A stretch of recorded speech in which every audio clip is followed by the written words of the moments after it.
Fala galera, bem-vindos! Mais uma das nossas entrevistas especiais de final de ano aqui para você, você que nos curte aqui no Nosso Futebol. Hoje a gente vai receber o Leandro Zago, técnico brasileiro, técnico que começou na base de inúmeros times de São Paulo, se consolidou no Sub-20 da Ponte Preta e daí em diante, de maneira mais recente, né, passou pelo Atlético Mineiro, passou pelo Joinville na Série D, passou pelo Botafogo de Ribeirão Preto na Série C e depois voltou um pouquinho para o Sub-20 para fazer história no Fortaleza, foi muito longe na Copinha e em 2023 passou pela Lusa, pela Portuguesa de São Paulo. Comigo aqui, para me ajudar a entrevistar o Leandro Zago, o André Garônimas. Deixa eu primeiro dar aqui o nosso bem-vindo, as nossas boas-vindas para o Leandro aqui no Nosso Futebol. Bem-vindo, obrigado por você estar com a gente, Leandro Zago. Fala Felipe, fala André, tudo bem? Grande prazer estar com você. Sempre que a gente é solicitado, né, você faz a solicitação, é uma honra atendê-lo e que a gente tem aqui um espaço para a gente poder falar sobre o que a gente gosta, que é futebol. Exato. André Garoni, bem-vindo também. Você vai ser parte importante aqui para a gente poder extrair o máximo aqui do Leandro Zago, né? Além de técnico, além de ter a sua trajetória na base, também já no profissional, é um instrutor também da CBF Academy, instrutor na licença A, fala muito da parte tática, fala muito de jogo de posição, né? O Zago é um dos expoentes na leitura e também em toda a parte prática do jogo de posição aqui no Brasil. E vou aproveitar, Zago, para a gente começar do começo. A gente tem alguns jogadores aí que já estão batendo seleção brasileira, que foram atletas seus na base, né? O Carlos Augusto no Corinthians, o Emerson Royal na Ponte Preta. E a gente nunca deixou de ser um país vendedor, um país exportador, mas mais do que nunca, os nossos grandes talentos eles já estão firmando contratos antes mesmo de jogar nos times de cima aqui do Brasil. E aí quando a gente olha a seleção brasileira hoje, talvez a gente veja algumas deficiências ou a gente veja um descasamento do que o público brasileiro está acostumado e o que a seleção pratica. Qual é o jogador que a gente está formando? É um jogador para o mercado interno, para o mercado externo? É um jogador que ele vai para o profissional carregado de uma tática coletiva? Ou a gente está pensando mais em dar para esse jogador mais valências individuais, para ele poder se sobrepor aos outros, independente do mercado que ele vai estar fixado, né? E pode ter bastante tempo para responder, porque a pergunta foi longa. Olha só, Felipe, eu acho que tem algumas coisas que a gente está confundindo na análise que podem atrapalhar a nossa visão sobre o que de fato está acontecendo. A gente deveria olhar com um pouco mais de frieza, olhar um pouco para os fatos, né? Então, vamos lá. Em qual momento histórico, se a gente resgatar os últimos 70 anos, o Brasil teve 3 atacantes jovens no Real Madrid, como ele vai ter a partir do momento que o Endrick se apresentar lá? Então essa é uma pergunta. Os 2 atacantes, talvez dos mais importantes do Arsenal, são atacantes brasileiros. Nós temos jogadores nas grandes ligas jogando em vários clubes importantes. Eu vejo que o nosso processo de formação ele melhorou. Nós tivemos um problema na transição da lei do passe para a lei Pelé lá no começo na virada do século, né, em 2001, e aí os clubes demoraram para se adaptar. Eu lembro que naquele momento talvez Internacional e Cruzeiro se adaptaram um pouco mais rápido e aproveitaram ali no começo do século, e aí depois os outros clubes foram vindo no processo entendendo que se você não tivesse profissionais que soubessem gerenciar os contratos, se você não tivesse estrutura para poder desenvolver jogadores, bons profissionais, se você usasse a base como um cabide de emprego dentro do clube para colocar qualquer um, você estaria matando uma das suas principais fontes de receita e um dos principais momentos em que você pode ter um jogador de seleção. Porque independente do clube no Brasil, você vai ter jogador de seleção geralmente em 2 momentos. Ou bem no início da carreira dele, antes dele ser negociado, ou no finalzinho da carreira dele, quando ele já passou pelo auge dele. Você não vai ter um jogador de seleção aqui hoje jogando no Brasil. Então, se você quer ter um jogador desse nível, você precisa formar ele. E os clubes grandes foram percebendo isso e, com o tempo, foram investindo em infraestrutura. Então, nós temos hoje uma estrutura física de pessoas muito bem desenvolvida nos clubes, um corpo de profissionais muito bom. Ainda também tem muito a melhorar. Eu acho que é um processo, ainda tem bastante coisa para melhorar. No desenvolvimento de campo, a gente pode contestar alguns conteúdos, mas ainda acho que o nosso jogador sai hoje muito melhor preparado do que ele saía 10 ou 15 anos atrás. Nós temos que olhar que a gente teve uma geração meio que perdida nesse buraco. Nós temos uma geração que foi meio perdida e isso muda um pouco a nossa percepção sobre a nossa formação. Então, nossos grandes expoentes, nascidos ali no começo dos anos 80 até o início dos anos 90, que são jogadores que alguns já terminaram e alguns estão terminando a carreira, não tiveram longevidade na carreira. Então nós perdemos o Ronaldinho Gaúcho muito cedo, o Adriano muito cedo, o Robinho muito cedo, jogadores que seriam um suporte para tornar nossa seleção extremamente competitiva se eles tivessem tido, por exemplo, o comportamento do Cristiano Ronaldo, o comportamento do Messi, essa longevidade na carreira. Por vários motivos culturais que não cabem aqui a nossa discussão. E também a gente teve a perda do Kaká por lesão muito cedo. O Kaká foi um jogador que muito cedo saiu, né? Ele foi o melhor do mundo aos 25 anos. E depois ele não conseguiu se sustentar muito tempo em altíssimo nível. E isso distorceu nossa percepção. Por exemplo, na Copa de 2006, 2010 e 2014 principalmente, nós poderíamos ter esses jogadores no auge, o que nos daria muita vantagem competitiva. O próprio Ronaldo Fenômeno teria 30 anos em 2006. Então, que é uma idade ainda de muito jovem para ter performance, e ele já estava com muito problema físico. Então, o que eu quero dizer com tudo isso? Que essa questão da gente olhar para o nosso resultado internacional e avaliar o que a gente faz aqui, a gente tem que tomar muito cuidado, porque a Copa do Mundo é um torneio de 7 jogos. Nós, por exemplo, nesse momento histórico, nós não temos uma geração pior do que a Argentina, que é a atual campeã do mundo. Aliás, eu considero que a gente tem uma geração muito melhor do que a Argentina. Eles têm um jogador que é um jogador muito acima da média, que é o Messi, já indo para o final da carreira, mas é um jogador ainda muito acima da média. Mas geração por geração, a nossa é muito superior. Nós podemos comparar nossa geração com a da França e talvez com a da Inglaterra.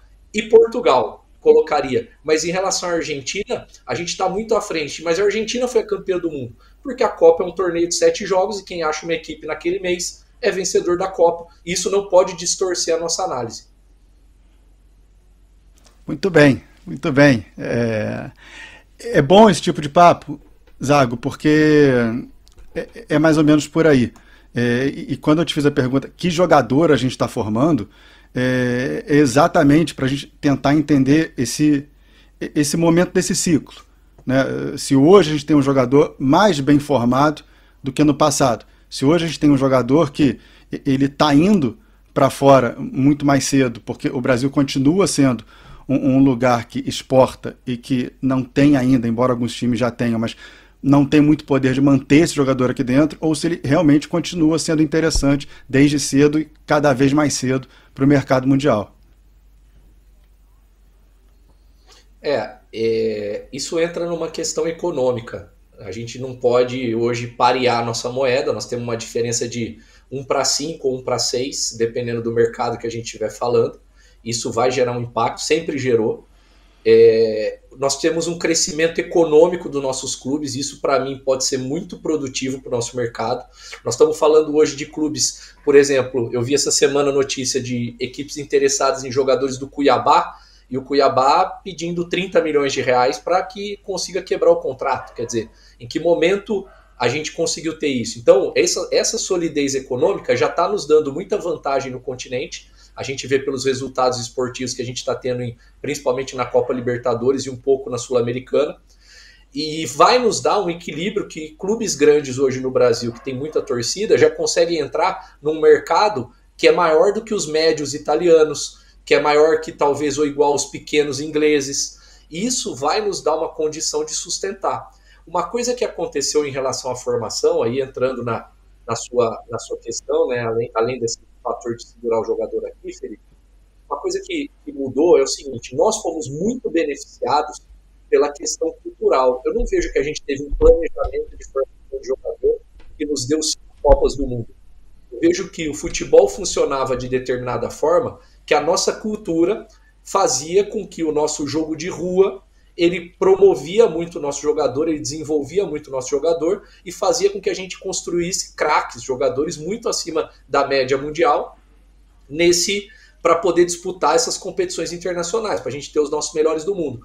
Mas vamos tentar fazer um exercício do seguinte: será que ali nos anos 70, 80, 90, quando esses jogadores estavam se formando ou tendo desempenho, será que os nossos adversários, Inglaterra, França, Alemanha, Itália, será que eles já não estavam com um desenvolvimento econômico que os prejudicava a formar esses jogadores na rua, como a gente vive hoje? Será que eles já não tinham menos campos nas várzeas também? Será que não era um momento econômico diferente? A gente estava um pouco atrás no desenvolvimento econômico e a gente chegou nesse momento agora de poder ter um crescimento econômico como o país teve, oferecer mais oportunidades, isso consequentemente tirou os meninos da rua, criou as megalópolis, nossa, que não tem campos. Então a gente também competia lá atrás com vantagem pelo nosso problema econômico, em relação aos países que são nossos grandes adversários.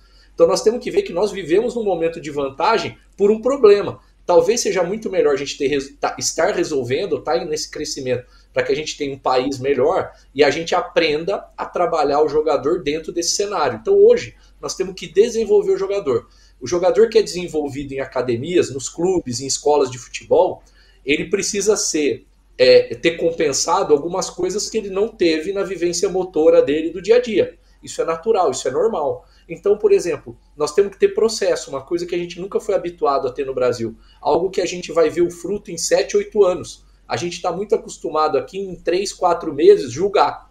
Em 3, 4 meses eu preciso ter um produto pronto. Isso não acontece. Então, a formação ela é como um processo escolar. Eu tenho que ter conteúdos. Quando ele entra ali com 8, 9, 10 anos no processo, depois quando ele vai se tornando um adolescente, depois quando ele está em processo de fazer a transição para o profissional. E eu preciso olhar para o futebol que é jogado e ver o que desse jogo se adapta à minha cultura. E não simplesmente reproduzir. Pegar o jogo, o Manchester City, que é hoje a equipe de referência, joga assim. Então eu preciso desenvolver isso com o meu jogador. Eu estou em outro país, em outro clima, em outro tipo de gramado, em outro contexto, outro aspecto mental, cognitivo, outro nível de formação pessoal, tanto dos profissionais como dos atletas. Nós temos que considerar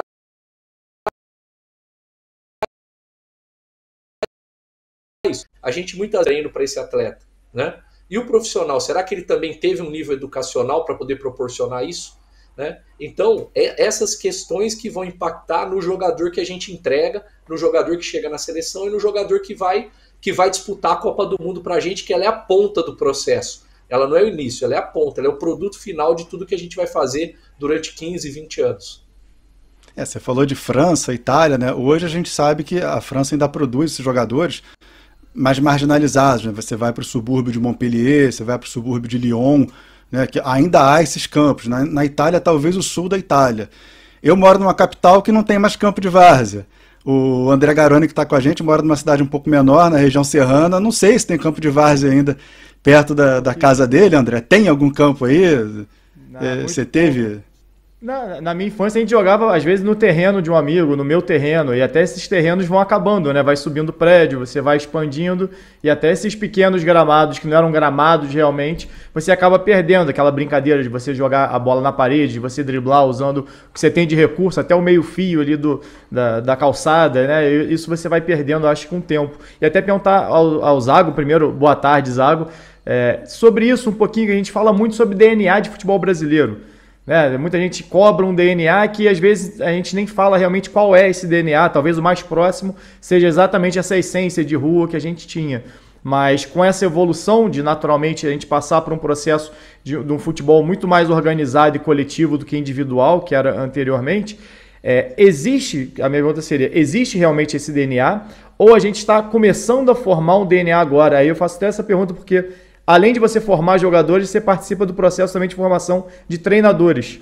né? E talvez durante muitos anos a gente não teve isso aqui no Brasil, de ter realmente uma literatura brasileira, uma metodologia de trabalho brasileira. Será que a gente está iniciando um processo de realmente uma formação de DNA ou de um novo DNA, se existia anteriormente e agora é algo novo que a gente está começando a criar e aí faz parte desse processo de evolução nosso? Legal, André. Acho que a sua pergunta ela dá para a gente tocar em vários pontos, né? Para a gente poder tentar analisar o que é e se existe esse DNA brasileiro. Primeiro, eu penso o seguinte, vamos lá. Eu acho que essa visão ela é uma visão um pouco centralizada no Sudeste, né? Ela é centralizada no Sudeste, porque eu estou comparando como se a gente fosse o DNA brasileiro que se joga onde? Se nem dentro do próprio Sudeste nós não tivéssemos escolas muito marcadas. Ou alguém vai me falar que a escola carioca não é diferente da paulista e da mineira, sim, né? Dentro do próprio Exato. Sudeste. A escola gaúcha, ela é uma escola parecida com qual? A escola catarinense, ela é muito mais parecida com a gaúcha do que a do Sudeste. A escola paranaense fica ali num meio termo, intermediário, entre uma escola mais do Sul e uma escola um pouco mais do Sudeste. As equipes do Nordeste, qual é o tipo de jogo que se joga? Não é uma forma de jogar diferente? O jogador geralmente tem uma característica diferente? Eu vejo que no mundo globalizado, a gente vai tendo cada vez mais similaridades, né? Porque a informação ela vai chegando de maneira parecida. Então eu dou sempre como exemplo, quando a gente teve a mudança no recuo para o goleiro lá em 92, se você for ver o tempo que levou o impacto disso no jogo, desculpa, foram 4 ou 5 anos. Com a mudança que a gente teve na regra do tiro de meta em 2019, 3 meses depois, a gente tinha 40, 50 tipos de saída de bola, porque isso se popularizava. Dá licença. Saída de bola muito mais. E pressão também, pressão. Né? Porque antes, para que você ia pressionar se o goleiro ia poder pegar a bola com a mão? Exatamente. Então, esse impacto que teve lá atrás demorou alguns anos porque as escolas não se viam jogando com tanta frequência. Hoje você muda uma regra, como foi mudada em julho de 19, e começam a pipocar vídeos nas redes sociais de várias equipes. Então, você tem pessoas pelo mundo vendo várias alternativas de como sair, de como pressionar. Isso vai gerando muito mais similaridade nas formas de fazer as coisas. Porém, existe um aspecto cultural. Porque o paulista e o mineiro têm a sua própria questão cultural, o carioca tem a dele, o gaúcho tem a dele, o paranaense tem, o cearense tem, o baiano tem, cada um tem a sua peculiaridade que vai gerar. E para mim, o DNA brasileiro, ele é justamente a riqueza. Ele não é um tipo de jogo, ele é a riqueza em tudo isso. Nós fomos campeões do mundo, nós tivemos sucesso internacional a partir do momento em que a gente começou a se organizar.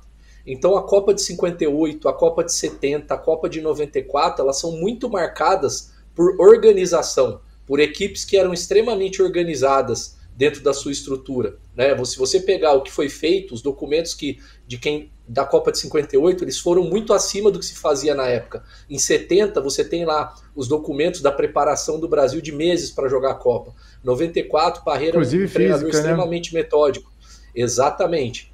Então, a gente teve que se organizar para poder justamente explorar a riqueza. Então a gente, ao mesmo tempo que você tinha volante como o Dunga, você precisava ter um atacante como o Bebeto, como o Romário, né? Então você tem jogadores de escolas diferentes que se complementam. Isso para mim é o DNA brasileiro e é essa riqueza que a gente não pode perder, que ela vem da variedade, da variabilidade dentro das características que se complementam e não no sentido de se igualar. Tanto que se você pegar na natureza, quanto mais o ser vivo ele tem variabilidade, mais forte ele é para sobreviver em qualquer ambiente. Não quando ele tem o mesmo comportamento. Isso torna ele frágil. Qualquer mudança no ambiente elimina aquele ser vivo do ambiente. Zago, até desculpa, Rolim, já antecipar aqui, aproveitar até um gancho da tua primeira pergunta e esse comentário do Zago agora. Porque a gente falou sobre formação, de formar para fora ou formar internamente, né? Mas você não acha que, de uma certa maneira, a gente tem formado nessa ideia de formar para fora, é natural, os clubes precisam de dinheiro, precisa formar, a gente sabe que o jogador vai sair.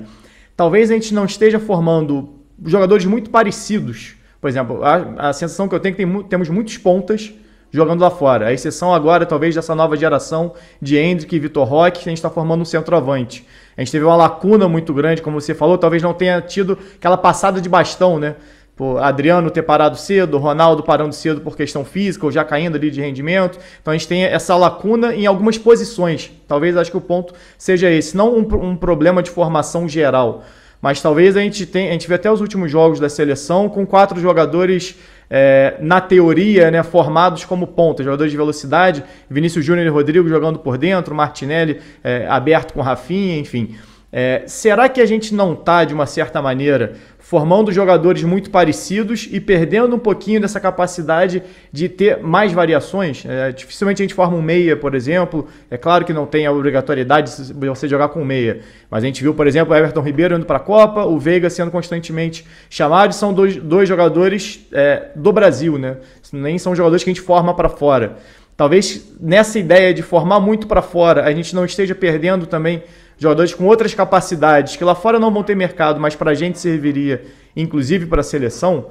Não sei se conseguiu me entender. Tipo, centroavante, a gente tem tido uma dificuldade muito grande para formar centroavantes. A gente olha até hoje para uma Série A, por exemplo, o principal centroavante tem sido o Cano. A gente tem a formação de alguns jogadores meias, Arrascaeta, tem muita coisa vindo de fora. A gente não tem tido o produto nacional, talvez a gente não esteja vendo nem lá fora, nem aqui dentro em outras posições. Será que não tem não sei se é uma deficiência, mas talvez pela vontade de formar muito visão do mercado externo, até pela valorização desses jogadores de beirada, a gente não esteja perdendo alguns valores aqui também? Pô, André, eu acho que essa sua pergunta ela entra justamente nessa homogeneização, né, de característica, né? Justamente, acho que toca nisso, porque eu vejo que tem 2 pontos que pegam muito para explicar isso que você está falando, assim, pensando aqui durante a sua pergunta e conectando com algumas coisas que eu penso. Então vamos lá. A gente veio de uma dinastia de centroavantes desde o Reinaldo até o Adriano. Então teve Reinaldo, Careca, Romário, Ronaldo, Adriano. Praticamente era isso, assim, a sequência. E a partir do Adriano a gente não conseguiu. Então a gente tinha, parece, parou no Fred, jogador, né? que inspira. Exato, mas que já não era um jogador do mesmo nível desses que a gente está falando, né? Ele foi um jogador bom, muito bom para o nível nosso, mas não chegou, né, Felipe, no lá nível fora, desses jogadores. Isso. Exatamente. E hoje, agora... talvez até nessa linha de centroavante, a gente tem o Pedro, tem o Arthur Cabral, né, e o Yuri Alberto, jogadores bons. E aí a gente tem que recorrer a jogadores mais atacantes do que centroavante, né, como o Richarlison, como o Jesus, para tentar achar um 9, né? Isso, e a importância do jogador de referência, porque ele traz inspiração talvez para a próxima geração, né? Quando o Guga teve sucesso lá em 97, quantos tenistas surgiram, né? Quantas crianças que queriam jogar tênis por causa do Guga? Então, quando eu tenho o Romário na seleção, quando eu tenho o Ronaldo na seleção, quantos jogadores querem jogar naquela posição? E talvez a influência da gente ter tantos pontas, e eu concordo com você, André, ela tem impacto de 2 coisas. O jogador nosso da geração é o Neymar, que começou a carreira como um ponta. Sim. Então isso talvez ele tenha sido o inspirador dessa geração, e junta com a questão da gente jogar muito com 3 atacantes. Nos últimos 10 ou 15 anos, se jogou muito com 3 atacantes no Brasil e se desprezou um pouco as duplas de ataque, que era uma característica nossa. Evair, Edmundo, Bebeto, Romário, né? Edilson, Luizão. Nós tivemos várias duplas de ataque. Paulo Nunes e Oséias, né? Miller e Careca também jogaram em Copa do Mundo. E a gente acabou desprezando um pouco a ideia de dupla e começou a ter um pouco de influência do jogo de posição, que os jogadores, eu preciso ter jogadores mais posicionais abertos, e aí eu perco os atacantes de mais mobilidade, porque quando eu jogo com duplas, elas têm um pouco mais de mobilidade, eu não tenho posições fixas. Eu tenho jogadores que estão em posições de alta mobilidade entre eles, que eles se relacionam. Então talvez é tudo um contexto que vai gerando isso daí como produto, né? Não é por acaso que vai acontecendo. E aí a gente tá ficando especialista em formar ponta, porque virou o 4-2-3-1, ou o 4-4-2, ou o 4-1-4-1, que todos eles exigem jogadores de velocidade, matrizes, né, da nossa forma de jogar em vários níveis. Então, o jogador que é o segundo atacante, então, por exemplo, como o Paulinho foi potencializado por jogar de segundo atacante no Galo, né? Por ser um jogador com mobilidade.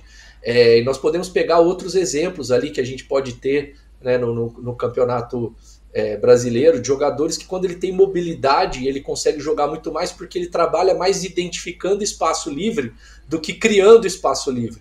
Porque eu posso ser um criador, né, de espaço. Exato. Então o Endrick tinha essa dúvida de jogar pelo lado, de jogar por dentro. E o Endrick é o quê? Eu não considero que o Endrick seja ponta, mas talvez como 9 a gente não vai explorar o máximo de potencial dele. O que ele é, o Endrick? Ele é um jogador inteligente que identifica espaço, cara, e finaliza bem. Então, esse menino precisa de espaço para jogar. Ele não pode estar fixado na linha lateral, ele não pode estar fixado como um 9. Ele precisa ter um espaço de flutuação e que a equipe absorva. Então, são ideias, são contextos que a gente tem que ter. E aí entra na questão cultural que a gente falou, é não trazer de fora de maneira rígida, identificar isso dentro da nossa cultura, como a gente pode potencializar isso dentro da nossa cultura. Você falou de cultura, Leandro Zago, e aí a gente tem que entrar também na parte da logística desse país, que para você dar um treino e jogar fora, principalmente quando você está num clube de calendário nacional, você tem o seu trabalho reduzido, né? Não dá para falar de outra maneira. Você passou pelo Fortaleza, pelo Sub-20 do Fortaleza, fez uma campanha muito bonita na Copinha, e acho que foi a sua experiência mais longe de casa, né? E aí você viveu um pouquinho isso na pele. Por que eu estou trazendo esse assunto? Porque o Fortaleza ele quebrou um recorde. Desde a instalação dos pontos corridos no Campeonato Brasileiro, ele é o primeiro nordestino a ficar 6 anos na Série A. E a gente fez até uma correlação rápida para o Fortaleza jogar contra o Bahia, que é um rival próximo, né, um rival também do Nordeste, são 1.300 quilômetros. A gente passa a Bundesliga aqui no nosso futebol. A maior distância entre clubes, que é do RB Leipzig, que é um time da extinta Alemanha Oriental, quando ele vai jogar contra o Freiburg, que está lá quase na fronteira tríplice lá com França e Suíça, são 650 quilômetros. A maior distância da Alemanha é a menor distância que o Fortaleza encara numa Série A, principalmente numa Série A que só tem o Bahia, o Vitória, alguém ali do Nordeste com ele. Conta pra gente como é que foi a sua passagem lá no Fortaleza, principalmente nessa questão da logística, que foi uma coisa nova para você, e qual é o impacto, qual é o tamanho do Fortaleza tá conseguindo ficar tanto tempo entre os grandes do Brasil? Boa. A gente teve a Copa São Paulo, né, que foi a primeira competição que eu disputei, e é uma competição que você fica fixo em São Paulo, então a gente não teve essa experiência da logística. Mas em seguida, Felipe, a gente voltou de férias, pequenas férias, a gente teve ali 15 dias depois da Copa São Paulo, a gente já voltou em preparação e começou o Brasileiro Sub-20. A gente esteve fora para jogar em Goiânia, a gente veio para São Paulo jogar contra o Palmeiras, a gente esteve em São Paulo de novo para jogar contra o São Paulo, contra o Cruzeiro, e eu vou te falar, o que a gente passou pelos aeroportos de Brasília é impressionante, porque além de tudo, você não tem voo direto, você tem que passar por Brasília, Rio ou São Paulo, que são os 3 aeroportos, porque a patrocinadora da CBF, ela é sediada, né, esses 3 aeroportos são os aeroportos de referência para ela, então todo voo ele tem conexão nesses 3, quando não é para essas 3 cidades. Então, quando você vai jogar em Goiânia, você vai até Brasília, de Brasília vai para Goiânia, mesmo sendo próximo, você não vai direto, Fortaleza, Goiânia. Você vai para jogar no Rio, em Minas, você vem até São Paulo ou Rio, e aí depois você vai até Minas, não vai direto para Belo Horizonte. Então, você vai fazendo o cálculo. Saiu essa semana a tabela de quanto que cada equipe viajou durante o campeonato. O Fortaleza viajou, a equipe principal, 3 vezes mais do que os times de São Paulo. Porque os times de São Paulo, eles além de tudo são beneficiados, agora com o Santos tendo sido rebaixado, isso piora para eles são beneficiados por, além de tudo, eles fazem, se eu não me engano, 15 viagens só, né? Os times de São Paulo para jogar o Brasileirão, porque são 4 jogos dentro da própria São Paulo, porque o Santos e o Bragantino são muito próximos, né? São viagens de ônibus que são deslocamentos muito fáceis de se fazer. Para quem não mora em São Paulo, dá 2 horas no máximo. Para jogar em Bragança, um time de São Paulo, 1h15 Para jogar em Santos, 2 horas e pouco. Você está em Santos. E os outros jogos são na Grande São Paulo, deslocamento dentro da cidade. Então, essa questão da logística, ela tem um impacto, né, nesse sentido das viagens muito grande. Você fica muito tempo em aeroporto. Eu que geralmente viajo sozinho, a minha esposa não vai, tem um impacto pessoal, porque é uma viagem muito longa para ela fazer, então tem que haver um planejamento prévio. Então também tem um impacto pessoal que faz com que você tenha que se organizar muito nessa relação e você acaba gastando um pouco de energia com isso. Agora, em relação ao clube, Felipe, o que eu tenho para falar é o seguinte, eu sou muito grato, eu adoro todos os clubes praticamente que eu passei, sempre foram ambientes excelentes. Mas o Fortaleza, a forma como eu fui recebido lá, e a forma que, quando eu recebi a proposta da Portuguesa, a questão com que as pessoas fizeram que eu ficasse, a forma como eu fui querido no sentido de oferecerem situações para que eu ficasse, né? Dava para ver o quanto que eles levam o lado humano e como um aspecto importante dentro da gestão. Então, as pessoas que trabalham no Fortaleza, elas trabalham num clube que hoje é gigante, que está crescendo cada vez mais, que está ganhando seu espaço em nível nacional. Sempre foi um gigante regional, hoje ele já está ganhando muito espaço em nível nacional, mas as pessoas trabalham com afinco, com amor, que parece que elas trabalham para elas na casa delas, com a dedicação com que elas trabalham, mas elas são muito bem recebidas. Todos os funcionários gostam muito do clube, o ambiente dentro do clube é muito bom, tem um centro de treinamento para as categorias de base, que muitas equipes da região sudeste não têm.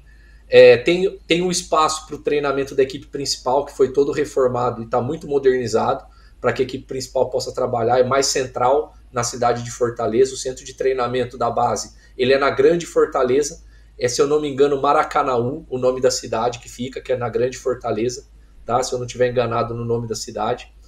É um deslocamento relativamente longo todos os dias, dá em torno de 50 minutos, mas é um centro de treinamento, uma área que foi doada por um torcedor lá que gosta muito do clube, e o clube investiu para que pudesse ter muitos campos ali. Eu sei que o Rogério Ceni utilizava bastante porque ele gostava da privacidade, o Vojvoda usa um pouco menos, ele prefere ficar nesse centro de treinamento mais central. Ele geralmente vai treinar lá mais quando vai ter o clássico, para poder não ser monitorado, né? Porque tem prédios em volta do campo que é centralizado, então para evitar, né, com que filmem o treino, então aí ele se afasta um pouco nessa situação. Mas assim, os campos são bons, de qualidade boa, o clube está investindo em ter campo sintético no CT para poder durar mais e aguentar o período das chuvas, e a gente vê que é um crescimento paulatino.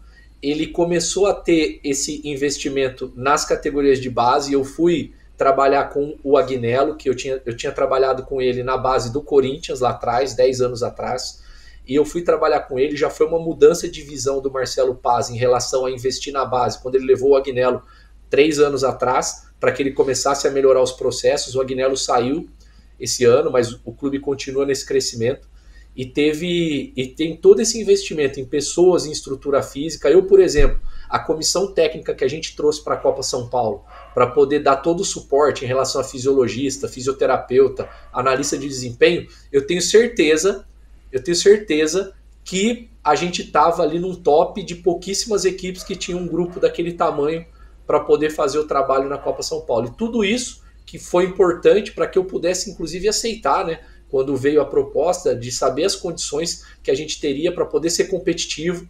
Então, assim, o clube tem essas preocupações, ele está antenado nos processos, ele está antenado com tecnologia, ele entende que ter bons profissionais é o diferencial que ele vai ter, porque se ele quer ser competitivo, sem ter as melhores receitas e sem ter a melhor logística, ele precisa ter processos de excelência. E o clube já se ligou nisso e sabe que é esse o caminho para que ele continue crescendo. A torcida é maravilhosa, lota o estádio todo jogo, isso é impressionante, a energia do estádio. Então tudo isso é algo que eu acho que vai contribuir para que ele continue crescendo. Ele está num processo agora de SAF, né, de fazer essa transição para SAF. Acho que vai ter uma injeção aí financeira dentro desse processo, e acredito que isso pode fazer com que a equipe prospere ainda mais do que ela vem tendo aí nos últimos anos. Você falou de copinhas, Zago.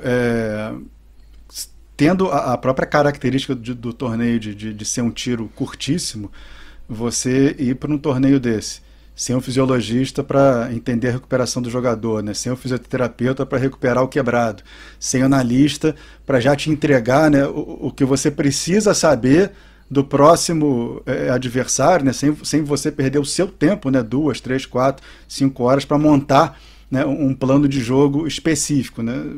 É o que você falou, é otimizar processo, né? Se você não tem o maior orçamento, se você não está localizado ali no melhor contexto, né? Hoje é o Sudeste e vai ser por um bom tempo, por uma questão de concentração de renda, você precisa acelerar o processo. Eu vejo que quando você, por exemplo, vai para uma competição dessa, né, a gente pode usar como exemplo o Palmeiras, que foi campeão. O Palmeiras pegou uma sede um pouco mais distante esse ano. E teve um momento da competição em que ele jogaria um jogo decisivo, ele fez um voo fretado. Foi um tipo de investimento importante, ele fez um voo fretado para a equipe sub-20 dentro da própria Copa São Paulo, para ele poder se deslocar ali da região de Rio Preto, né, de São José do Rio Preto, para a capital, que dá uma viagem de ônibus em torno de 6 horas, mais ou menos. Daria uma viagem de 6 horas, que é uma viagem que atrapalha muito a sua recuperação. Eu, particularmente, passei por uma experiência muito ruim com a Ponte, uma Copa São Paulo em que a gente teve muito da nossa eliminação justamente pela questão logística entre 2 jogos. Foi feita uma logística ruim e a gente chegou desgastado, assim, num nível muito grande e acabamos perdendo nos pênaltis uma classificação. Então, essa percepção, Felipe, de saber investir nesses detalhes, não vou chamar de pequenos, eu vou chamar de detalhes, que estão ao redor do jogo, né? Porque a gente vê muito pro jogo com contrata jogador, paga salário alto, contrata treinador, o treinador em 3, 4 jogos tem que dar resultado. Isso é uma visão muito simplista do desempenho. Tem coisas que estão muito além. A gente, por exemplo, para resgatar o que a gente fez agora na última Copa São Paulo, a gente foi privilegiado pela tabela, porque a nossa sede era na Grande São Paulo, na Rua Javari. Então a gente não viajou, a gente não trocou de sede. Então a gente gastou todo o tempo entre os jogos com recuperação. Nós chegamos muito bem para jogar os jogos dos mata-matas. Nós chegamos muito bem para jogar o jogo contra o Santos, por exemplo. A gente sofre gol no último lance do jogo, o gol que nos elimina nas quartas de final, contra uma equipe que é da Grande São Paulo, que está acostumada a jogar a competição com 8, 10 mil torcedores do Santos no estádio lá em Santo André.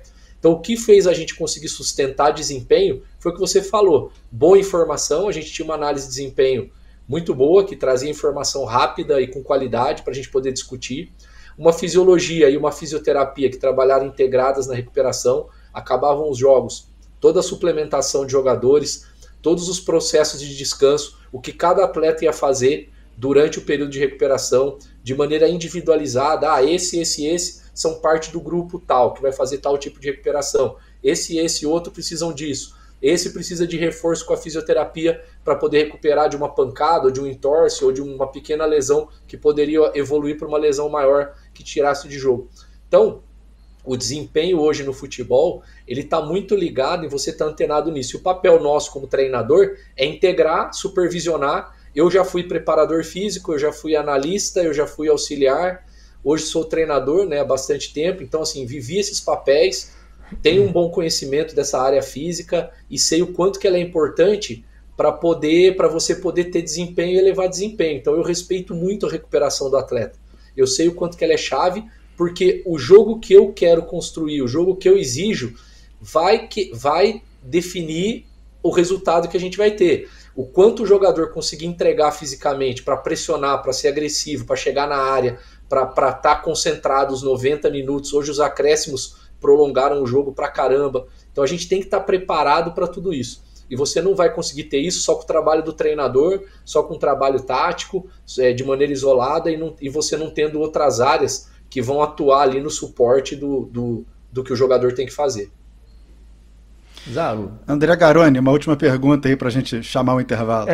Não, eu ia até aproveitar esse gancho, né? Porque você não acha de uma certa maneira que às vezes até o trabalho do treinador, o peso que é colocado e até a cobrança que é colocada, passa muito pela supervalorização, não de maneira negativa, mas exatamente pela compreensão que quem está dentro sabe que é um trabalho multidisciplinar de várias pessoas.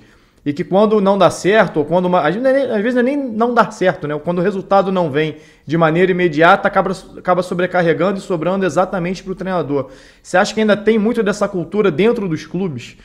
Da falta de compreensão, às vezes, desse trabalho todo que é feito por uma comissão técnica grande e que muitas vezes explode só em cima do treinador?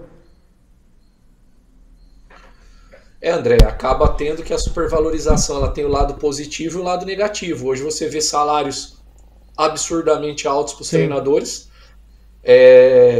Quando ganha um jogo, é nó tático, é gênio tático, amarrou o adversário. E quando perde, é o treinador também. Eu vejo que essa é uma visão, ela é uma visão que a gente pode chamar de visão de videogame, né? Como se o treinador tivesse um controle na mão e que ele controlasse. Eu vejo, às vezes, algumas perguntas que vêm para mim nas coletivas pós-jogo. Eu vejo alguns torcedores que ficam atrás do banco ali, normalmente, né, elogiando bastante o nosso trabalho, pelo tipo de informação que eles falam, pelas coisas que eles falam, dá para ver que assim, a noção é zero do que é o trabalho do treinador. A noção é muito baixa do que é o trabalho do treinador.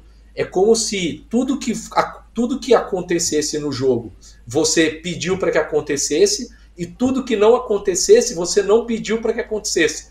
Mas é pedir mesmo, não é nem treinar. É pedir mesmo. Então, por exemplo, a sua equipe ficou muito atrás porque depois do gol a equipe ficou muito atrás e não conseguiu sair de trás o jogo todo e ficou jogando não tem adversário, em contra-ataque. Né? Não tem adversário. Não tem adversário. Eu pedi. Você controla o jogo todo.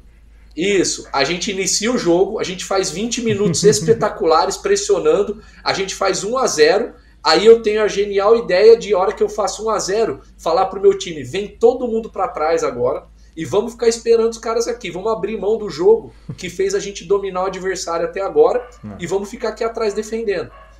Só que tem muita coisa que envolve a equipe mudar de comportamento em função do placar. Depende muito da história de vida de cada atleta, do quanto de tempo você tem de trabalho, da questão mental, da mentalidade da equipe. Então, até por exemplo, física que você comentou, né? Questão física. Por exemplo, eu trabalhei em equipes grandes, equipes médias e equipes pequenas. O jogador em cada uma dessas equipes ele tem um tipo de mentalidade. Jamais um jogador da equipe grande ele vem para trás da bola depois que ele faz um gol. Mas isso é muito normal em equipes médias e pequenas. Porque o jogador ele tem na cabeça dele, mentalmente, ele foi treinado pela vida, pelas experiências, de que pra quando reagir. Eu faço um gol e saio ganhando, eu tenho que defender esse gol a qualquer custo, porque esse gol eu não vou conseguir fazer outro. O jogador do clube grande, de mentalidade de grandeza, ele vai pensar, fiz um, eu quero o segundo. Quando eu fizer o segundo, eu quero o terceiro. Então, são questão de mentalidade, que se você quer mudar, você precisa de tempo, você precisa que o jogador acerte e erre para que você vá fazendo os feedbacks e vá levando ele para os caminhos que você quer direcioná-lo. E não é simplesmente uma coisa assim, sai de trás, vamos pegar na frente, vamos continuar pressionando o adversário. E se você não falar isso, e muitas vezes você está na lateral do campo implorando isso, gritando, pedindo para os jogadores, dando feedback para que isso aconteça, e não vai acontecer, porque está enraizado no comportamento do cara. Está enraizado. Então, são questões que ainda tem um entendimento muito ruim do papel do treinador. O treinador é alguém que busca desenvolver comportamentos, dar bons feedbacks, criar um processo de desenvolvimento dos jogadores, manter o trabalho fluindo, como a gente estava falando aqui, da transdisciplinaridade, de todo mundo estar conectado, né, de todas as áreas estarem conectadas para potencializar. E é isso que vai fazer o diferencial. E eu vejo, André, muito trabalho no Brasil que tem sequência, porque no início o treinador teve aleatoriamente sorte em alguns momentos que mantiveram ele no cargo para ele ter esse tempo e dar continuidade. E alguns trabalhos que eram promissores foram interrompidos justamente porque a bola não entrou em determinado jogo em que ele foi dominante. Então o time foi dominante, finalizou 25 vezes, sofreu 7 finalizações, mas o jogo foi 1-0 para o adversário. Interrompe o trabalho. Então, essa é uma questão ainda que ela é muito mal compreendida. Ou quando você dá um pico muito acima da média também, né, Leandro Zago? Aquela conversa que a gente tem de vez em quando, de existir uma média. Você vai passar um pouquinho dela, você vai vir um pouco abaixo, mas você vai regredir, subindo ou descendo. Então, se no começo do seu trabalho você tem um pico, você vai lá em cima e você passa, inclusive, das metas do clube, do dirigente, do departamento de futebol, automaticamente você vira refém daquele sarrafo que você subiu. Né? Exato. Vítima, né? Da própria expectativa. Tem alguns casos fáceis aí para a gente relembrar. Sim. Pessoal de casa, a gente vai aqui para um intervalo hiper rápido, tá? O Leandro Zago volta com a gente, o André Garoni também, vamos falar de Série C, vamos falar de Série D, e fica de olho.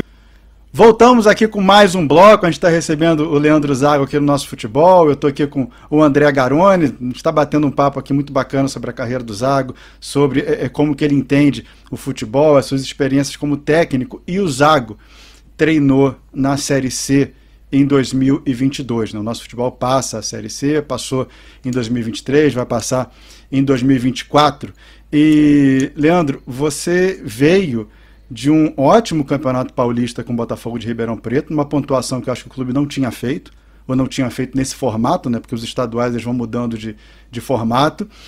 E você começa bem a Série C, de repente você oscila, vai para o meio da tabela. O Botafogo de Ribeirão Preto sobe, depois com o Paulo Baier, você já tinha saído.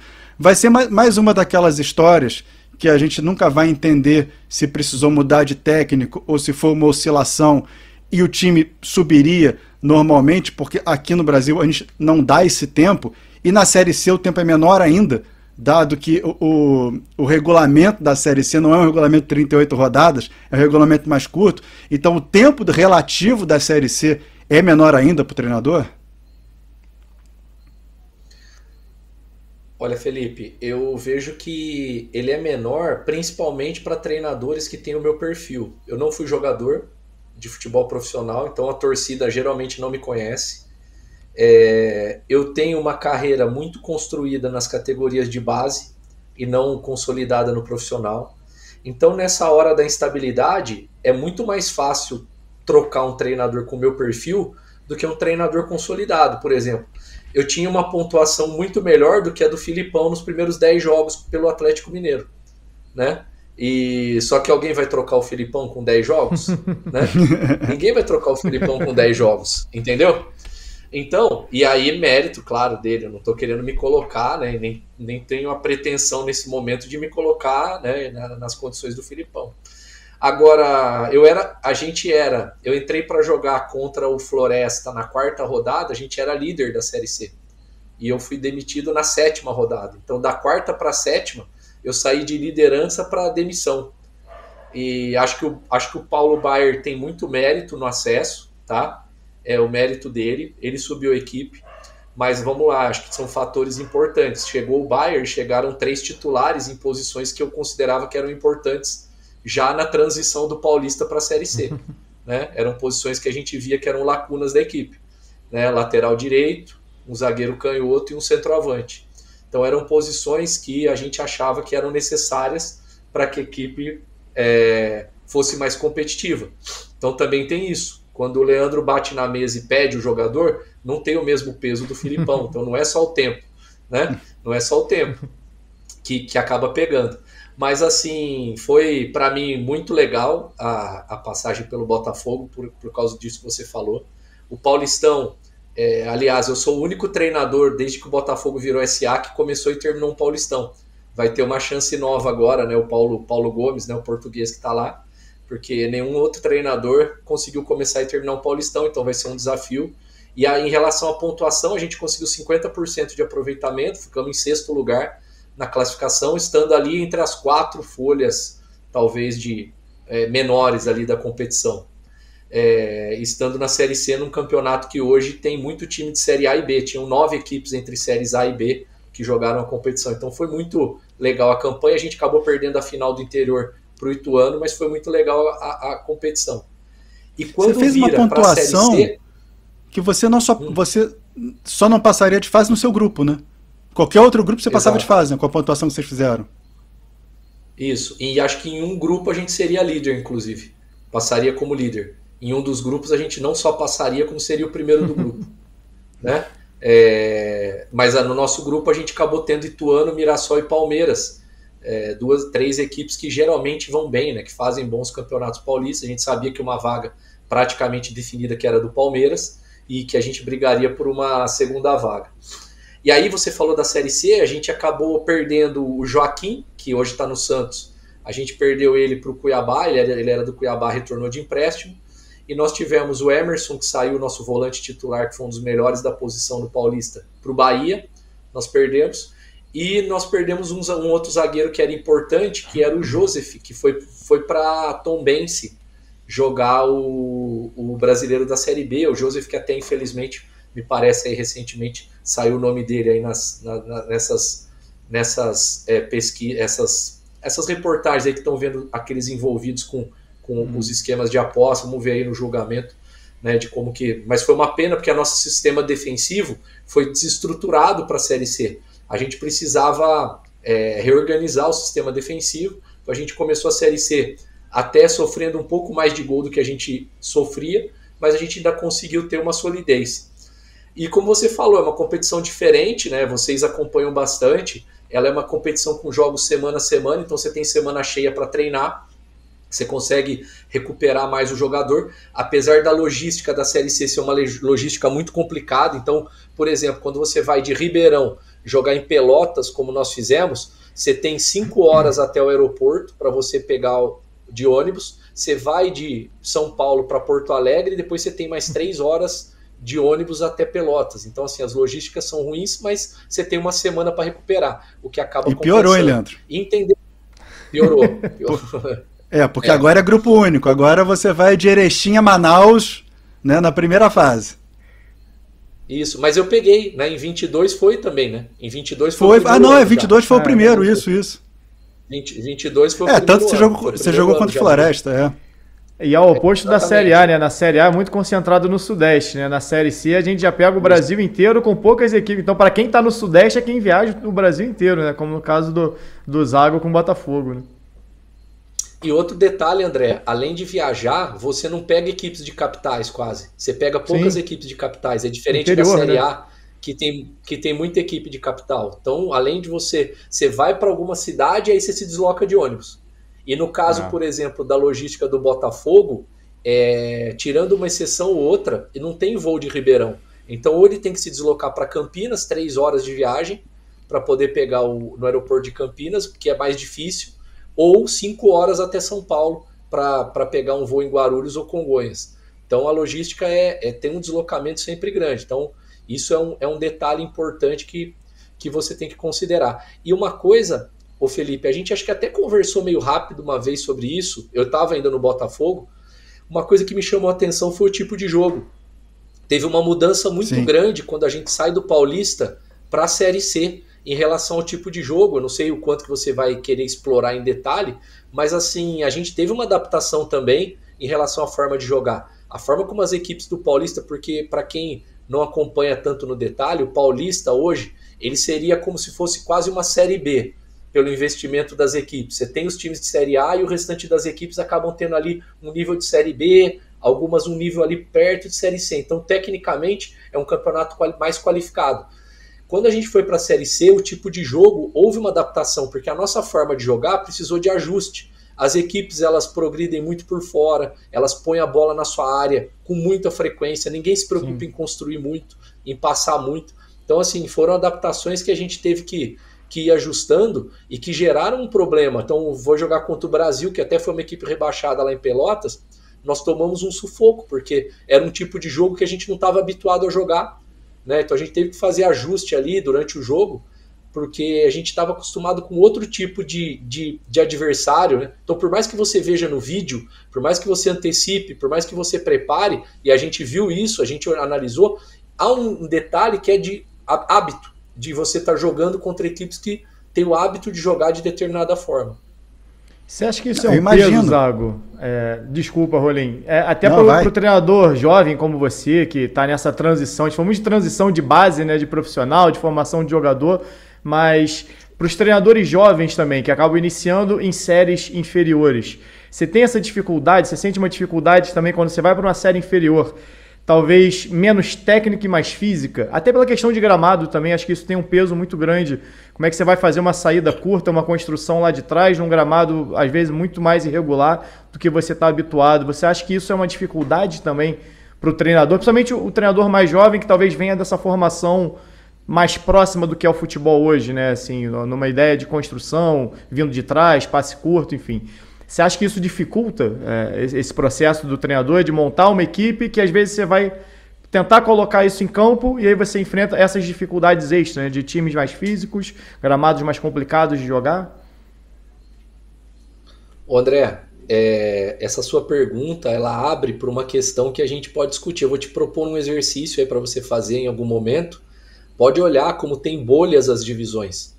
Os treinadores não costumam ficar trocando muito de divisão. Você começa a ter treinadores que têm sucesso em cada divisão, que eles começam a ficar especializados naquele tipo de jogo, porque eles começam primeiro a conhecer os jogadores, a conhecer os campos, a conhecer a logística, a conhecer uma forma de jogar que funciona, e eles vão começando a dominar. E quando eles trocam de divisão, se ele não usou aquele conhecimento impacto, né? Simplesmente para subir de divisão e se adaptar à nova, ele não vai ter sucesso na outra. Ele não vai ter, porque não é igual. Não é igual. Então, o que eu percebo é o seguinte, e isso, inclusive, André, tem impacto nas decisões que eu estou tomando para a minha carreira. Então, por exemplo, vou dar um exemplo aqui para você. Em relação à variabilidade tática, a pensar o jogo em um nível mais elaborado, o Campeonato Brasileiro Sub-20, ele me desafia mais do que a Série C. Sim. Na Série C, nós temos mais jogos com padrão mais previsível, mais dependente dos jogadores e os jogadores menos habituados a jogar um jogo mais elaborado e mais habituados a jogar um jogo mais rústico. Sim. Que vai se adaptar aos cenários que eles têm. O que eu digo cenário? Pouco tempo de trabalho, porque as equipes são remontadas todo ano ou todo semestre, gramados irregulares, logística ruim, como vocês falaram, então você tem que se preservar, você chega numa viagem com pouco tempo para se recuperar para jogar. Normalmente jogadores já mais veteranos, que já estão acostumados com aquela competição, então eles já não têm aquela saúde física para desempenhar um jogo mais elaborado, então eu preciso simplificar o jogo. E isso tem me feito, inclusive, tomar decisões em função da minha carreira e do que eu quero para mim, em relação a qual treinador eu quero ser. Porque eu entendi, eu me adaptei relativamente ali ao jogo, eu entendo hoje o que é um jogo ali, eu entendo que é um jogo de Série B, se eu precisar, mas eu direciono a minha carreira muito, porque eu quero me consolidar ali em algum momento na Série A, é o que eu busco profissionalmente. Então eu preciso gerar caminhos para isso. A gente está tendo um movimento agora com uma possibilidade, por exemplo, do Thiago Carpini para o Santos, mas não é mais um movimento muito natural as equipes irem buscar treinadores nas divisões de acesso. Pode olhar, os grandes times não estão buscando, porque eles já identificaram talvez que o tipo de jogo não é o que eles querem. Então eles vão buscar ou fora do Brasil, o estrangeiro, que agora é a contratação do momento, é aquela que você sofre menos pressão da torcida e da imprensa, porque como a torcida e uma parte da imprensa desconhecem, é mais difícil eu criticar de saída. Quando eu trago um treinador brasileiro, que eu já vi resultados dele, eu vou me apegar aos fracassos dele para dizer que ele não vai funcionar, é o que a gente tem feito. Então, assim, acho que essa é uma análise. Já tem um lastro, já tem um histórico, o outro ninguém conhece muito, no máximo vai lá consultar nas plataformas de estatística para ver qual que é o histórico daquele treinador.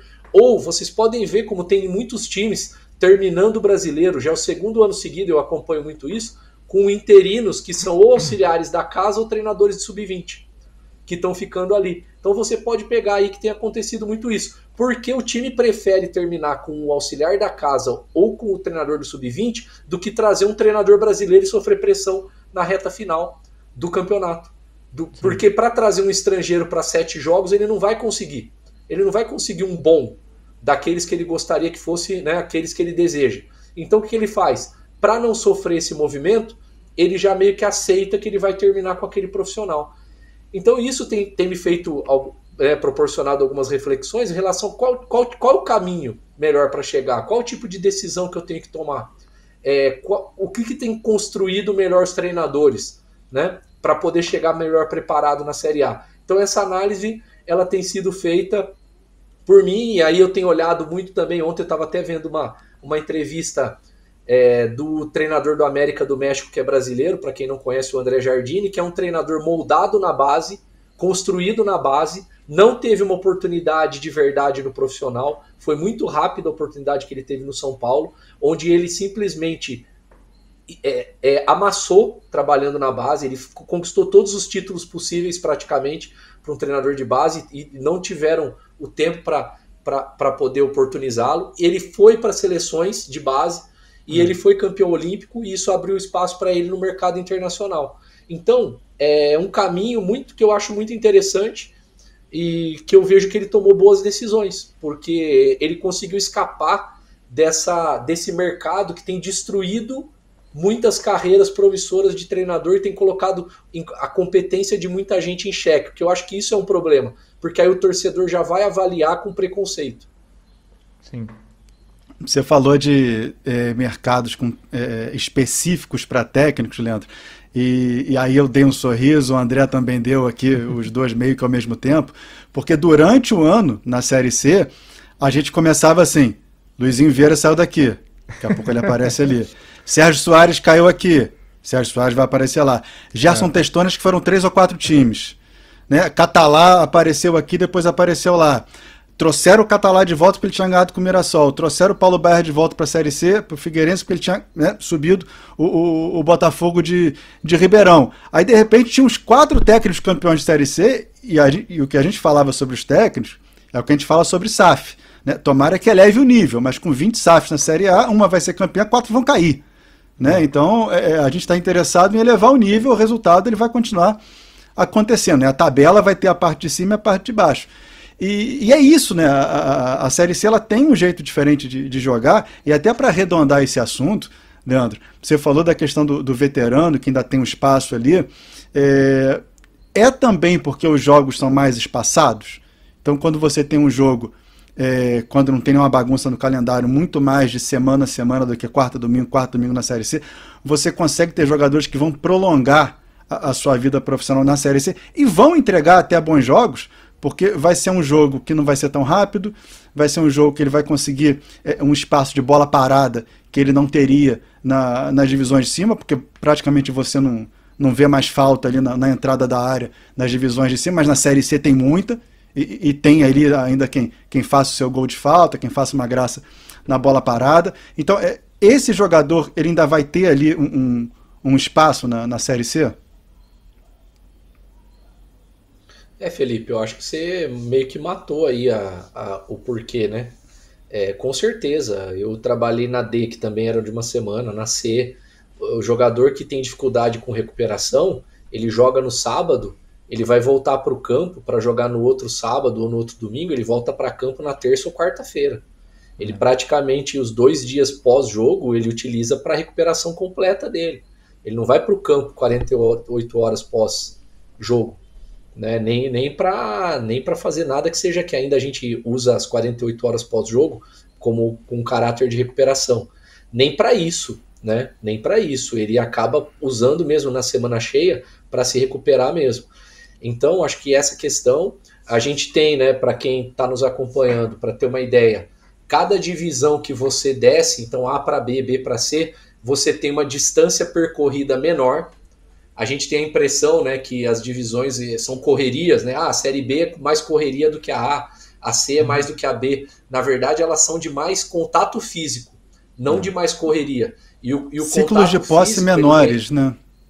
Exato, é isso que eu ia falar exatamente nisso. Porque você tem aí mais o jogo fica batendo e voltando. Ruim. Exato, você tem mais troca de posse com erro.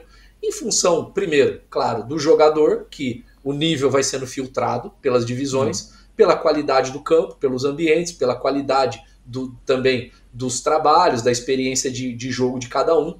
Então, você tem mais trocação, isso faz com que você tenha mais choque, então você tem mais duelo físico, mais contato, mas você tem menos distância percorrida, o que é um fator que gera muito desgaste. Né? A distância percorrida ela acaba metabolicamente desgastando muito o jogador. Então, o jogador que percorre grandes distâncias, ele acaba sofrendo com isso. E aí você consegue acomodar ali jogadores que vão conseguir dar conta. Então os jogadores que transitam em série C e D são jogadores que não conseguiriam nem o ritmo da B, por exemplo, né? Que já é um ritmo que você tem terça, sábado e terça-feira de novo, por exemplo, né? Um jogo em algumas semanas. Ele já não tem essa capacidade de recuperação, então ele já prefere ficar ali, né, na série C, onde ele consegue ter sempre uma semana. Ou dar o salto muito rápido, né? O Kaique, por exemplo, foi pro Grêmio, né? Terminou como titular do gol do Grêmio, né? Claro que é uma posição diferente, de goleiro, que tem um desgaste diferente, mas acontece muito, né? Da Série C começar, 4, 5, 6 rodadas depois, quem tem nível também já vai subindo para B, para A, então você já vai... O filtro acontece muito rápido, né? Quem tem capacidade também, às vezes, nem termina a Série C ali à disposição do clube, né? Ô André, eu joguei a Série D de 2021 pelo Joinville. A gente teve 2 atacantes que já no ano seguinte, em 2022, jogaram a B, o Christian Barleta, né, que jogou a B Sim. pela Chapecoense e depois veio para São Bernardo, e o Paulo Vitor, que depois foi para o Operário jogar em 2022 a Série B e estava no Ituano agora esse ano, e no meio do ano foi para Portugal. Então eles saltaram 2 divisões. E além de tudo, ainda a gente enfrentou no nosso grupo pelo Marcílio Dias o Fernando, lateral esquerdo, que está no Atlético Paranaense. Agora acho que até ele teve uma lesão, não estava jogando, né? Agora, acho que já faz um tempo que ele teve a lesão. Não sei se ele está voltando agora, mas ele ficou sem jogar. Mas o Fernando, ele em 2 anos veio para a Série A. O Christian, em 2 anos, veio para a Série A. Ele saltou divisão em 1 ano para B e depois A. O Fernando, a mesma situação. O Paulo Vitor estava na B, agora foi jogar em Portugal. Acho que foi a primeira divisão de Portugal. Então, os melhores ainda, eles jogam pouco tempo nessas divisões. Eles jogam pouco tempo. Então, quando um ou outro escapa, ou é esses jovens, no caso dos 3, são jogadores jovens, né? Ou é um caso ali especial que estava escondido, algum jogador que não teve base e algum clube achou, e que é um caso raríssimo, que acaba não acontecendo de tempos em tempos, né? Mas não tem frequência. Não são caras que transitam no mercado mesmo.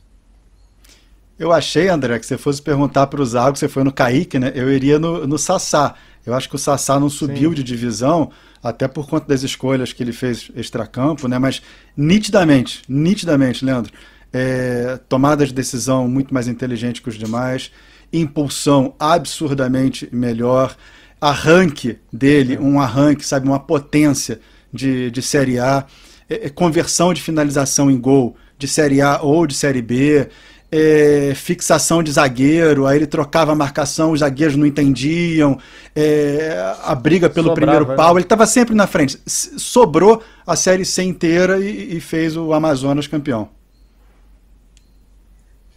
E olha só, né, Felipe? Você descreveu aí pelo menos 3 dos 4 pilares do rendimento que ele faz diferente. Você falou do pilar técnico, que ele tem um nível de eficiência técnica acima da média, na capacidade dele de finalizar, de cabeça ou com os pés. Você falou do aspecto físico em relação aos arranques e o salto dele, que geram muita diferença. Porque apesar de no futebol a gente ter como fator predominante as ações de intensidade moderada ou baixa, mas como fator determinante, ou seja, as ações que decidem o jogo são as ações de alta intensidade. Então o jogador ele fica mais tempo em ações de média ou baixa intensidade, mas as ações que definem o jogo são as de alta intensidade. Então o jogador que é muito bom em alta intensidade, geralmente é o cara que tem poder de decisão, né? Então como ele consegue arrancar, saltar, acelerar melhor do que os outros. E você falou do aspecto tático, da leitura. Então ele faz uma leitura de espaço que confunde, que não tem sentido para os zagueiros que ele enfrenta. Eles demoram para perceber porque eles estão acostumados com o nível de tomada de decisão dos atacantes muito mais baixo. Eles não estão acostumados com aquele nível de tomada de decisão. Então, quando você tem um cara desse, é muito diferente. Aí entra na questão mental e emocional, que talvez seja o que faz o Sassá estar na Série C, né? Ou ter a opção de jogar B. E aí o fator mental e emocional, talvez com isso melhor, ele fosse um cara de Série A, como ele foi já, né? Sim. Então, esses aspectos que acabam colocando o jogador, e como você falou, é nítido. Eu lembro de quando, agora já na reta final da carreira, eu estava trabalhando na Ponte, quando ela trouxe o Emerson Sheik para jogar, foi até o ano que a Ponte caiu, né? ela trouxe o Emerson Sheik para jogar ali, já da metade para o final do Campeonato Brasileiro. Era nítido que ele jogava um outro jogo em relação aos jogadores que ele jogava, do time da Ponte Preta. Era nítido, ele jogava outro jogo. Tanto que ele era mal compreendido. Eles não percebiam os movimentos dele sem bola, eles não percebiam os movimentos dele sem bola, eles não percebiam a comunicação de jogar de primeira com ele, porque ele já fazia o movimento para receber a bola de primeira. Só que o jogador que tinha que fazer o passe de primeira não conseguia, ele precisava de 2 toques, e aí nisso ele já estava marcado. Então, assim, é nítida a diferença quando você vê um cara que joga num nível muito superior jogando com um nível abaixo. E o Sassá ainda teve não é a sorte, né? Mas você tem a questão física do Sassá, né? Que a gente falou aqui do embate físico, como é que é maior na Série C e na Série D. E o Sassá é muito forte. Então, assim, mesmo quando o defensor conseguia chegar nele, tocar nele, tentar desequilibrar ele conseguia sustentar a posição, né? Então, assim, ele teve o encaixe perfeito para a Série C. Chegou a ter média acima de 1 gol por jogo, né? Então era algo realmente absurdo, né? Vamos ver como é que vai ser na B, né? Vamos ver como é que vai ser esse desempenho na B, quanto que vai alterar, né? Quanto de impacto que vai ter isso pro Sassá também. Em relação também à equipe que o Amazonas vai conseguir construir, né? Eles vão ter que dar um salto e tem muitos fatores. A gente falou sobre logística, eles são uma equipe que vai sofrer muito com a logística quando eles tiverem que jogar fora de casa. Uhum. Leandro, a gente tá chegando aqui já pro final do programa. Agora um quadrinho aqui com umas respostas mais rápidas, até para a gente passar para quem está acompanhando o nosso futebol um pouco do que é o Leandro técnico, né? E o que você admira, o que você gosta. Qual técnico que te espelhou no início da carreira e quem que você para hoje para... Eu vou assistir esse técnico aqui porque eu gosto, é agradável ver esse time jogar. O treinador que me inspirou no início da carreira como personagem, como personalidade, foi com certeza o José Mourinho. Mas em relação às equipes, a forma de jogar hoje, treinadores que eu paro para assistir são com certeza o De Zerbi do Brighton e o Guardiola no Manchester City. E alguns momentos do Klopp também eu achava bem legal, principalmente do Borussia e do momento inicial dele no Liverpool. E é engraçado, né? Porque o Mourinho tem muito mais a ver com essa turma do que a primeira vista se espera, né? Você olha para trás na história e é um golpe de sorte o Barcelona ter tido o Guardiola, né, naquele primeiro ciclo dele, né? O Mourinho, ele já estava encaminhado, alguém virou e falou: pô, mas esse cara é chato com a imprensa, a gente não está no período bom, está perdendo o jogo, isso vai virar uma bomba, mas fora de campo, né? Porque dentro de campo era um técnico, inclusive, já conhecido, conhecia a La Masia, sabia como é que era a formação do Barcelona e sabia, inclusive, o tipo de jogo do Cruyff e também o tipo de jogo holandês, né? Porque o Cruyff ele ainda traz um pouquinho mais para o individual do que os outros técnicos holandeses, mas é engraçado, de uma maneira assim geral, citar o Mourinho, o De Zerbi e o Guardiola. Você, Leandro, treinou alguns jogadores na base que tiveram aí um caminho já de consolidação, né? O Rafael Veiga foi seu jogador na base. A gente tem também o Diego Carlos, está bem na Europa, foi seu jogador na base. Alguns jogadores que estão começando a aparecer, a ter espaço, como o Carlos Augusto, o Emerson Royal, que foi seu jogador na Ponte, o Aranas também treinou o Arana. Qual foi o jogador assim que você treinou na base e você olhou para ele e falou: puta, esse aí vai explodir. Esse aí, desde pequeno, dá para ver que ele é diferente da maioria.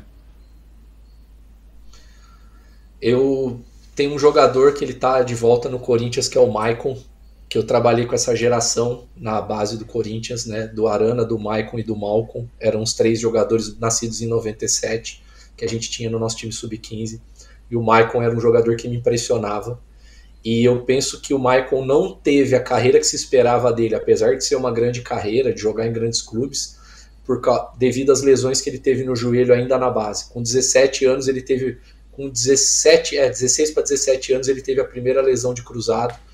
e acho que ele teve uma segunda, se eu não me engano, e acredito que isso atrapalhou, porque esse menino, ele era um jogador assim, um volante, ele era muito mais um camisa 8, muito dinâmico, chegava na área, fazia gol, defendia com agressividade. Esse é um jogador que assim, me chamou muita atenção. Quando eu vi o Marquinhos também, zagueiro do PSG, com a altura dele, jogar do jeito que ele jogava também, pela velocidade, a gente não sabia onde ele podia chegar, mas a gente via que tinha alguma coisa diferente ali, em relação à velocidade, à potência, à leitura. Então acho que esses são jogadores que chamaram muita atenção. Você falou do Rafael Veiga, ô Felipe, o Rafael sempre foi inteligente acima da média. Para conversar, para o extracampo, para jogar, e para mim a grande qualidade do Rafael é ele ser um cara inteligente, uma pessoa inteligente, além do jogador, a pessoa inteligente que joga futebol. Mais uma aqui antes de passar para o André. Só porque eu quero ficar na questão de jogador, porque o Zago treinou o Bernardo. E o Bernardo, que teve uma passagem pelo Red Bull Salzburg, agora ele aparece final de semana aqui no nosso futebol jogando na Bundesliga. O Bernardo, ele está se convertendo em lateral esquerdo e ofensivo, Zago. Olha, Felipe, é a posição de quando eu trabalhei com ele. Ele era mais lateral do que zagueiro, né? E ele era um lateral que, assim, quando a gente trabalhou no Pão de Açúcar, né, no extinto Pão de Açúcar, que era um projeto em São Paulo, né, um clube ligado à rede de supermercado, que era do Abílio Diniz, ele era um lateral e justamente se destacava muito pela questão da passada, dele chegar na frente. Ele é um jogador com um grande biotipo, né, um biotipo muito bom. Ele é longilíneo, ele é alto, ele tem velocidade. Ele é filho, né, para quem não sabe, o pai dele foi jogador. Bernardão. O Bernardo, pai. Foi volante, jogou no São Paulo, jogou no Corinthians, jogou no Bayern de Munique, o pai dele. O Bernardo, que também é um cara bem legal, assim, nas vezes que eu tenho contato com ele, sempre um cara de muito bom papo. Então, assim, ele já era monitorado pelo Arsenal na época, já tinha alguma observação de time de fora, justamente pelo biotipo dele. E o caminho da carreira dele, o Bernardo, eu vejo que ele foi sempre também pela questão da orientação do pai, muito bem orientado, um jogador que se destacou pela percepção do jogo. Ele conseguiu aliar um bom biotipo, um jogador longilíneo, alto, com velocidade, com potência, com um bom biotipo. Tanto que ele teve um momento da carreira em que ele jogou pelo lado direito, sendo canhoto, né? Ele jogou na lateral direita em algumas vezes, sendo canhoto alguns jogos, sendo canhoto, pela capacidade dele de entender o jogo. Então, não me surpreende, tá? Eu acho que ele tá adaptado com a gente até no juvenil. Em alguns jogos, eu lembro até dele jogando como um segundo volante ou meia, né, na nossa equipe juvenil do Pão de Açúcar. O treinador, na época, eu era auxiliar, o treinador era o Ricardo Catalá, que você já citou aqui, né? Então a gente conversava bastante sobre isso, né? Mas ele acabava tendo um pouco mais de espaço quando ele estava ali pela faixa lateral do campo. Vou aproveitar então agora. Eu ia perguntar, na verdade, você comentou do Maicon, né, que foi o melhor que você viu na base, ou talvez um dos melhores que você tenha trabalhado na base, e que talvez não tenha rendido tanto quanto você esperava, né? Se a questão de lesão e tal, apesar de ser um jogador titular do Corinthians, então é um jogador com uma carreira muito consolidada. Mas teve alguém que você viu na base e não chegou a virar profissional, por exemplo, que você viu, tipo, esse garoto é um talento e por algum motivo ficou no meio do caminho, que você olhava assim, tipo, é fora da curva, mas não conseguiu ter essa trajetória realmente, sim? Puxa vida, tem, mas talvez eles tiveram carreiras assim que não atenderam a ponto da gente nem lembrar. Hoje, assim, deu lembrar, mas talvez não serem nomes significativos, né? E aí, para eu falar algum que talvez tenha uma carreira aí de Série C, mas com potencial de ter sido de A, talvez ele possa ficar um pouco incomodado. Então eu até prefiro, mas acontece muito, André, porque a gente faz uma projeção em cima do desempenho que a gente vê nos jogos. Já tendo um tempo de experiência e conhecimento, você sabe quais são os jogos e quais são os momentos em que você avalia de fato se aquele jogador vai ser um jogador de alto nível. Então, você não vai avaliar o jogador naqueles campeonatos estaduais de base que você ganha de 8-0, 9-0, ele faz 5 ou 6 jogadores. Isso não vai fazer grande diferença para que ele chegue ou não. Você vai conseguir perceber se ele é um jogador que é decisivo em jogos importantes, se ele tem já aspectos de resiliência, porque jogadores com talento técnico você encontra muitos na base, muitos mesmo. E alguns vão sendo filtrados pelo processo, porque eles não têm essa capacidade de jogar sob pressão, e conforme você vai subindo de categoria, vai aumentando a pressão sobre você, os contratos vão sendo maiores, daqui a pouco começa a ter torcida, daqui a pouco você joga a Copa São Paulo, daqui a pouco seu jogo acaba passando na TV, né, para as pessoas acompanharem. Então são pressões que vão crescendo e que vão mostrando quem são os jogadores. Então acontece demais, é muito assim, é muito claro que tem um número de jogadores muito maior, sub-11, sub-13, que tem potenciais de talento muito grande e que não vão chegar. E tem alguns aspectos que você consegue olhar, além desses também, que é a questão de biotipo. Eu falo muito com alguns colegas, né, sempre falei na análise de jogador, e às vezes vinham, pô, esse jogador tem perfil para jogar a Série A. Eu falava, não tem.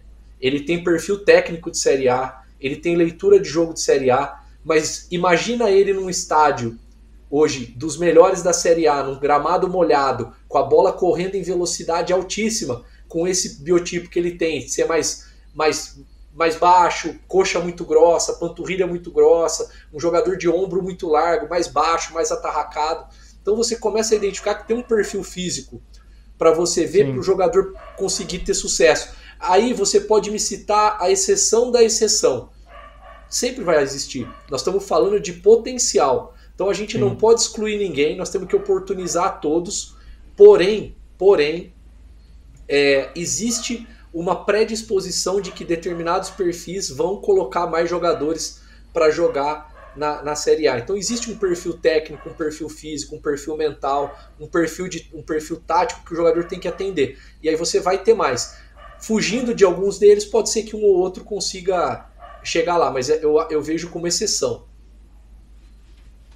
Leandro, falar um pouquinho agora para encerrar aqui sobre a sua experiência de Série A, né? A gente começou falando muito de base, né? A gente passou em 2023 a Copa Atlântico Sub-19, a Copa Capital Sub-17, a gente falou da Série C, que a gente também tem aqui no nosso futebol, a gente falou de você no Fortaleza, o Fortaleza já começa como um dos favoritos para a Copa do Nordeste em 2024, mas você teve um período interino, né? Você falou dos interinos na Série A com o Atlético Mineiro, né? Quando teve o problema da Covid, e que a comissão do Sampaoli ela teve que ficar um pouco fora de combate. Eu queria que você contasse pra gente rapidamente, como é que era o trabalho do Sampaoli. Eu sei que é uma pessoa de trato muito reservado, mas o time montado se difere muito do que a gente vê aqui no Brasil, né, já que ele teve um trabalho no Atlético com um tipo de resultado, o outro no Santos, um agora no Flamengo, que ele tem um julgamento bem pior do que os anteriores, mas que veio para o Brasil numa janela de... É um treinador que talvez nem fosse para estar aqui, mas como ele sofre um motim da seleção na Copa do Mundo da Rússia, né, ele perde um pouquinho de mercado. Aí ele vem aqui para o Brasil. Mas você teve a sua experiência na Série A, na equipe principal, e num time que era comandado pelo Sampaoli. Então, queria que você desse uma resumida para a gente, como é que foi a experiência, como é que era o time que você encontrou, como é que foi essa experiência sua na Série A, Leandro? Além do Sampaoli, toda a comissão técnica estava com Covid, então eu acabei assumindo, porque nenhum dos auxiliares estavam à disposição.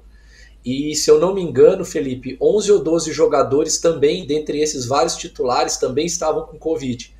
Então, a gente precisava, naquele momento, meio que montar uma operação de guerra ali, meio rápida, para poder resgatar e perder o mínimo possível de pontos para não atrapalhar a briga do Galo pelo título. Então, houve uma mobilização rápida. A gente, na segunda-feira, o primeiro jogo foi numa quarta, contra o Atlético Paranaense no Mineirão. Já houve uma suspeita de que poderia acontecer, mas nada foi confirmado. Então eles ainda trabalharam na segunda. Já na terça ele foi detectado, o time foi treinado pelos auxiliares. E na terça para a quarta todo mundo foi detectado, esses que eu falei. Então acaba que eu assumo sem poder dar nenhum treino, nem conhecer os jogadores. Eu conheci os jogadores, fácil, né? Eu estava na equipe B. Exatamente, eu estava na equipe B na época, então a gente meio que treinava junto com eles 3 ou 4 vezes na semana, porque ele utilizava a nossa equipe para montar a estrutura dos adversários. O São Paulo trabalha muito nisso. Então, os jogadores já me tinham como familiar, mas eu não tinha dado nenhum treino para eles, né? Então a gente teve que construir ali uma relação rápida. E já estreamos no Mineirão contra o Atlético Paranaense, o Atlético precisando, o Paranaense precisando escapar de rebaixamento, pontuar, o Autuori ali fazendo os primeiros jogos dele pelo Atlético Paranaense. Então foi esse o cenário, e a gente com a equipe desfalcada. Sobre o trabalho, ele é um adepto do jogo de posição assumido, ele já falou sobre isso, então não é uma análise minha, nenhum julgamento, ele mesmo já falou até num evento da CBF, ele fala sobre o jogo de posição, e o trabalho dele foi voltado para isso, né?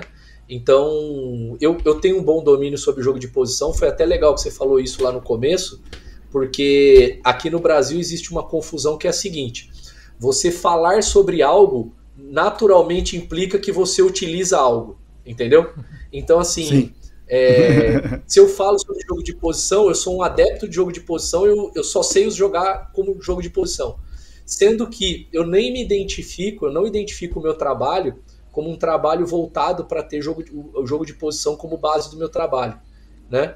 Eu acho que eu utilizo elementos que são comuns com o jogo de posição, mas eu não utilizo jogo de posição na essência. Mas eu tenho bom domínio sobre o jogo de posição, então para mim, a linguagem que ele utilizava no dia a dia com os jogadores era uma linguagem legal, ok, que eu conseguia entender. Então, minha comunicação era com um dos auxiliares dele, um auxiliar dele que é brasileiro, que ele tem lá, o Diogo, e o Diogo que me passava, então eu entendia bem assim, a dinâmica dos treinos e os porquês e as informações, porque ele me falava, a gente vai usar a saída tal, hoje é a saída 3-2, hoje é a saída 2-3, com um lateral fazendo base na saída, outro lateral espetado, esse jogador vai ficar em tal posição porque ele vai fixar o volante dentro para abrir o corredor de passe tal, esse jogador vai ser o jogador que vai atrair para determinado espaço. Então eu conseguia me comunicar com ele por ter um bom entendimento, né? Então foi legal.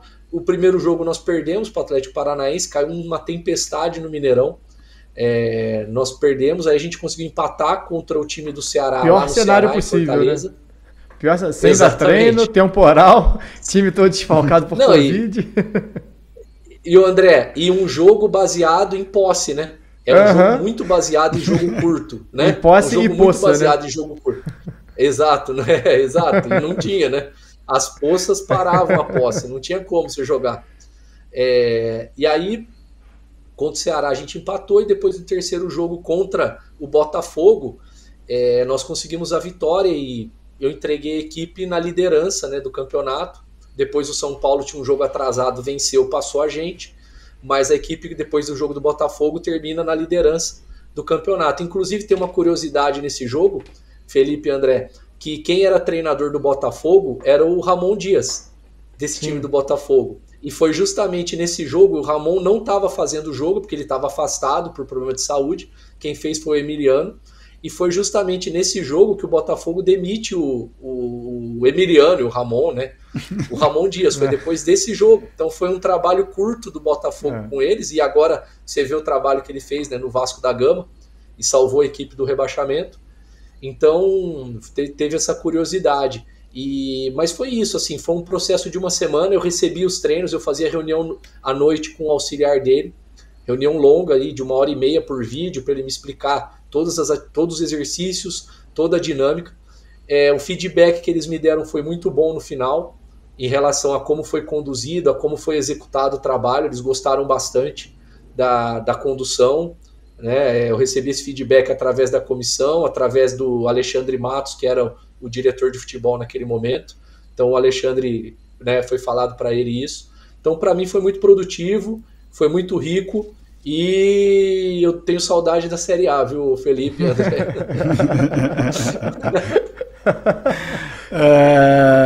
Ótima frase para a gente terminar aqui, né? Todos nós adoramos a Série A.